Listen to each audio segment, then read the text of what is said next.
discuss, ठीक है? These exercises. Which of the following statement is not correct statement about the trends which are going from left to right across the periods of the periodic table, ठीक है? कौन सा ऐसा trend है जो सही नहीं है, which is not true, not exactly true. तो इसमें क्या है? From going left to right across the modern periodic table, that is the elements become less metallic in nature, the number of valence electron increases, the number atoms loses their electron more easily, the oxide become more acidic. इन चारों में जब आप देखेंगे तो क्या होगा? कौन सा लेफ्ट टू राइट में ट्रेंड में नहीं आ रहा है? Which of the following statement is not correct statement about the trends when going from the left to right? तो लेफ्ट टू राइट हम जा रहे हैं, लेफ्ट टू राइट में क्या होता है? मेटेलिक कैरेक्टर डिक्रीज होता है, तो इसमें लिखा है क्या? The elements become less metallic in nature, it is correct, ठीक है? फिर क्या होता है? The number of valence electron increases, obviously increase होते हैं, ये भी सही है. The atoms lose their electrons more easily, नहीं ये गलत है. The oxide become more acidic, acidic भी होते हैं कि non metallic oxides are acidic, ठीक है? देखो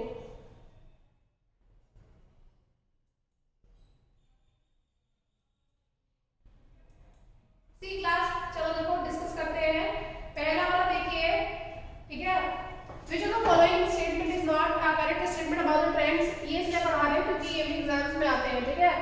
पीरियोडिक टेबल जब हम left to right across left to right, तो लेफ्ट टू राइट मूव कर रहे हैं पीरियोडिक टेबल में, जैसे मैं ड्रॉ कर रही हूँ, ठीक है?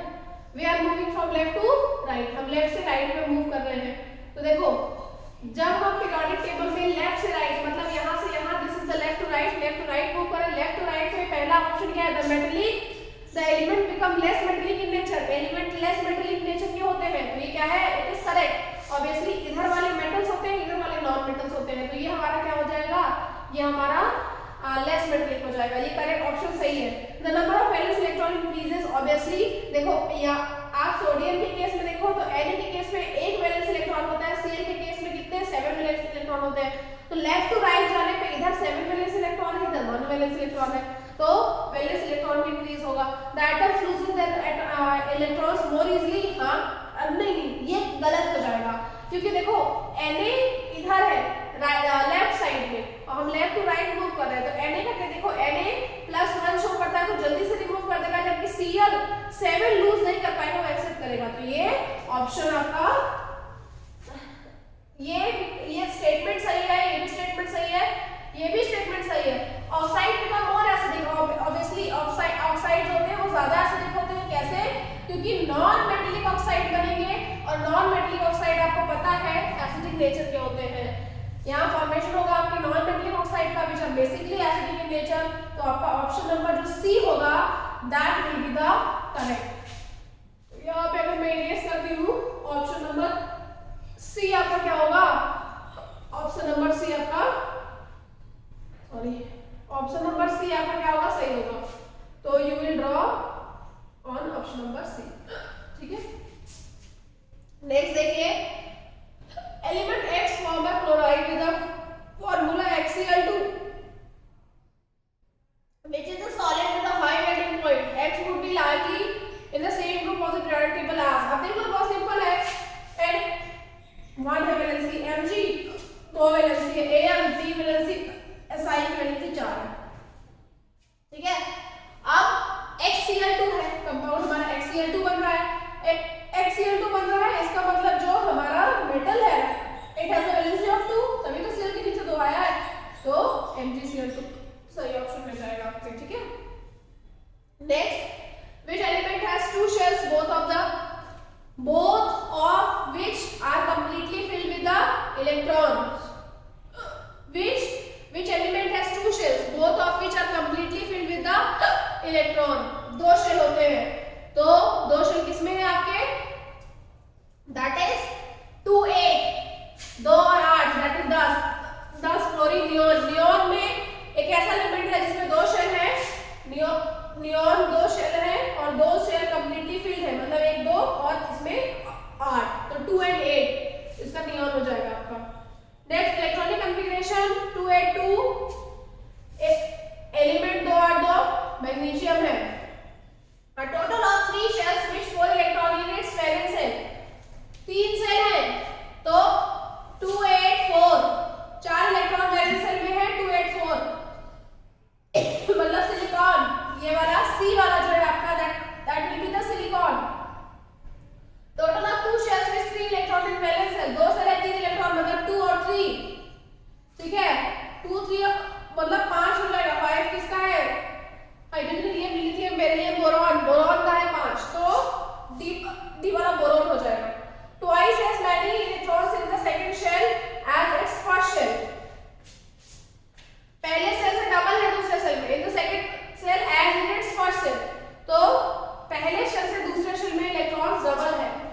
ई वाला carbon. What is the property to all elements in the same column of the periodic table and boron have in common? What property to क्या होगा बेटा? ई का लिथियम का बेटा 2 और 1 हो जाएगा. तो कैसे होगा? ट्वाइस होना चाहिए. देखो लिखा है twice as many electron in the second shell as in the first shell. तो फर्स्ट शेल में इसका कितना है? 2 है, सेकंड शेल में 4 है. तो हो जाएगा तुम्हारा ये. ठीक है. What is the property of all elements in the same column of the periodic table as boron has in common? अब बताओ boron. What is the property to all elements in the same column of the periodic table? अब boron family की हम बात कर रहे हैं. Boron family की बात कर रहे हैं. आप देखिए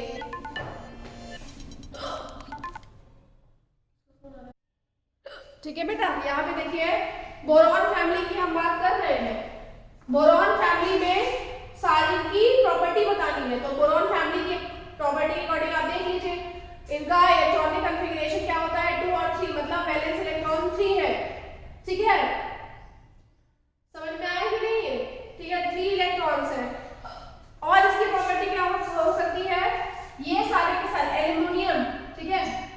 एल्युमिनियम जो है it is a metal. Aluminium metal है. ठीक है. आपका गैलियम भी क्या है? गैलियम इट इज ये मेटलॉइड्स एक तरह से आपका आ जाता है.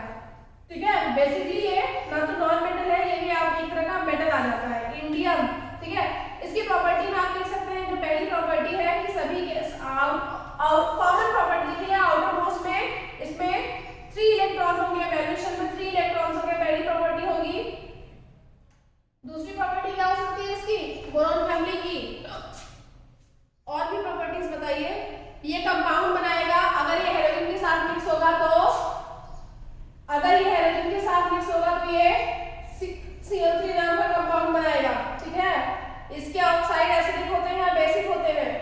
ऑक्साइड्स आर बेसिकली इसके ऑक्साइड हमारे बेसिकली एसिडिक बेसिक नेचर के होते हैं, क्योंकि एल्युमिनियम हमारा मेटल है. इसके नीचे भी हमारे मेटल्स हैं. ठीक है. बोरॉन को छोड़ के, बोरॉन का बेसिक नेचर का होता है. एल्युमिनियम और गैलियम, इंडियम और टिटेनियम, इनका एसिडिक नेचर का होता है. आपका NH जो है वो रेडियोएक्टिव है. ठीक है. और भी प्रॉपर्टीज होंगी जो आप देख के लिख लेंगे. नहीं तो अगर नहीं आ रहा है तो मैं और बता दूंगी आपको.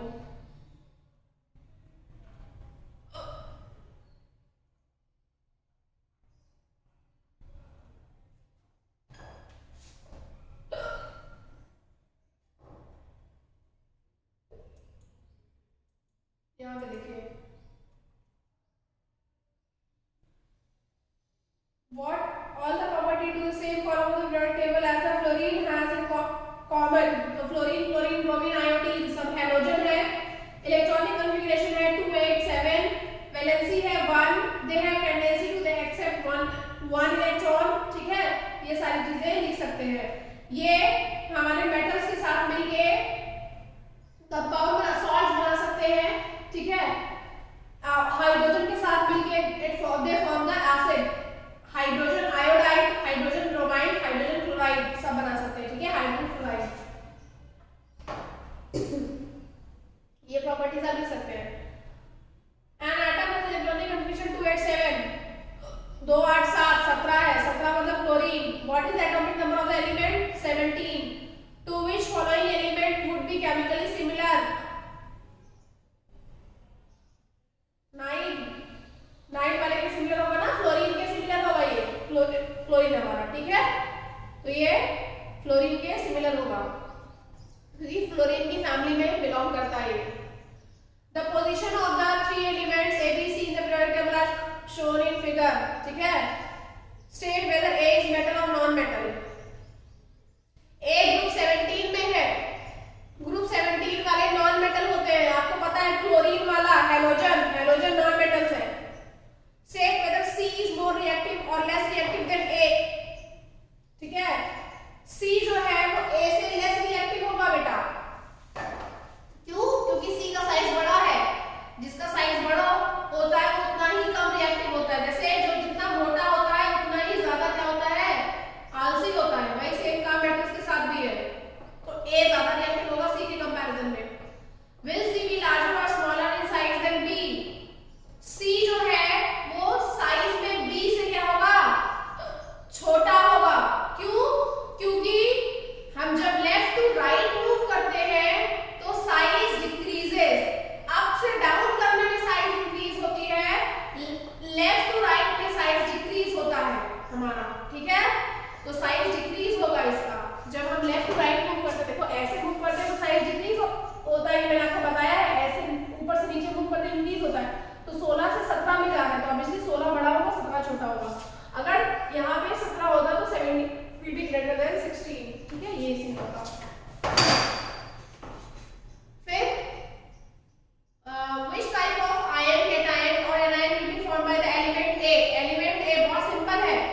लेफ्ट टू राइट जाने पे इट इंक्रीजेस, ठीक है। तो हम क्या कर रहे हैं, हम सेम ग्रुप में देख रहे हैं, मतलब नाइट्रोजन और फास्फोरस 7 और 15 जस्ट उसके नीचे है, एंड के नीचे क्या है, P है।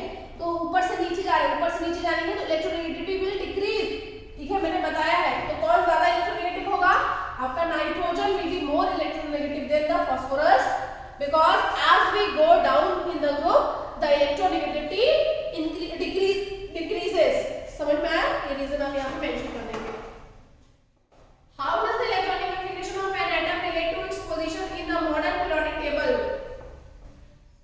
पोजीशन से कैसे हम रिलेट कर सकते हैं, electronic configuration of the atom relate to its position. बहुत सिंपल है, इलेक्ट्रॉनिक कॉन्फ़िगरेशन से हम उसके वैलेंस इलेक्ट्रॉन का पता कर सकते हैं कि वैलेंस इलेक्ट्रॉन कौन सा है, और वैलेंस इलेक्ट्रॉन के अकॉर्डिंग हम उसको ग्रुप नंबर्स का बता सकते हैं कि किस ग्रुप नंबर में ये बिलोंग करेगा, और उस पर्टिकुलर ग्रुप नंबर में हम उसको प्लेस कर सकते हैं, ठीक है। इलेक्ट्रॉनिक कॉन्फ़िगरेशन से दो हमको पता चलेगा, पहला वैलेंस इलेक्ट्रॉन पता चलेंगे, वैलेंस इलेक्ट्रॉन से हमको ये समझ में आएगा, जैसे मान लो इलेक्ट्रॉनिक कॉन्फ़िगरेशन है 287, तो 2 8 7 है, तो 287 से हमको पता चलेगा 17 ग्रुप से बिलोंग करता है, और पूरा का पूरा इलेक्ट्रॉनिक कॉन्फ़िगरेशन क्या बताता है, इसका एटॉमिक नंबर बताता है, दैट इज इसका atomic number, it is atomic number of 17 इसका एटॉमिक नंबर है, मतलब क्या होगा, फ्लोरीन के नीचे रखा जाएगा क्लोरीन, ठीक है। तो ये 17 ग्रुप है, सेकंड नंबर पे इसको हम रखेंगे, सेकंड पोजीशन पे, ठीक है। 17 ग्रुप में ऊपर से नीचे सेकंड पोजीशन पे हम इसको रखेंगे। एक एग्जांपल आप दे सकते हैं, ठीक है, जैसे किसी का एग्जांपल ले लो, जैसे मैंने सोडियम का एग्जांपल ले लिया है, Na का 11 है, तो 281 मतलब ये पहले ग्रुप में होगा, फर्स्ट ग्रुप में होगा, सोडियम हमारा पहले ग्रुप में है। अब पूरा का पूरा 11 है, 11 कहाँ है, लिथियम के जस्ट नीचे आता है सोडियम, तो पहले ग्रुप में दूसरे नंबर पे हम इसको रखेंगे। इस तरह से आप एग्जांपल दे सकते हो। नेक्स्ट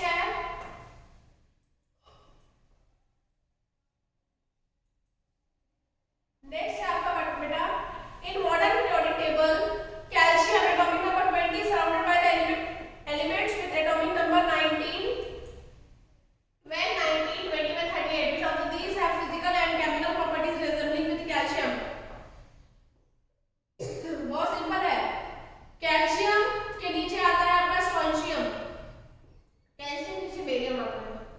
देखो कौन सी प्रॉपर्टी से रिजेंबल करेगी फिजिकल में, मैग्नीशियम 282 है और कैल्शियम 2882 है, तो ऑब्वियसली जो 12 वाला होगा वो रिजेंबल करेगा। आप इलेक्ट्रॉनिक कॉन्फ़िगरेशन देख सकते हैं, 12 का क्या हो जाएगा 282, ठीक है, 19 का 281, 21 का 2881, ठीक है, और 38 का इसी तरह से करेंगे 28 18 और 2 10 18 18 36 होता है, तो यहाँ 18 की जगह कुछ और हो जाएगा, 18 की जगह 38 है।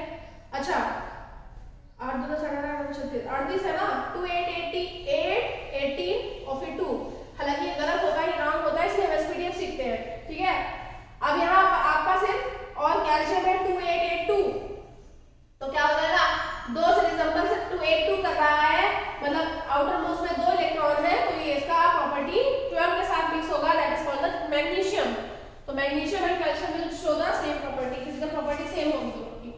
Compare the contrast of arrangement the element in the Mendeleev periodic table and the modern periodic table, ठीक है।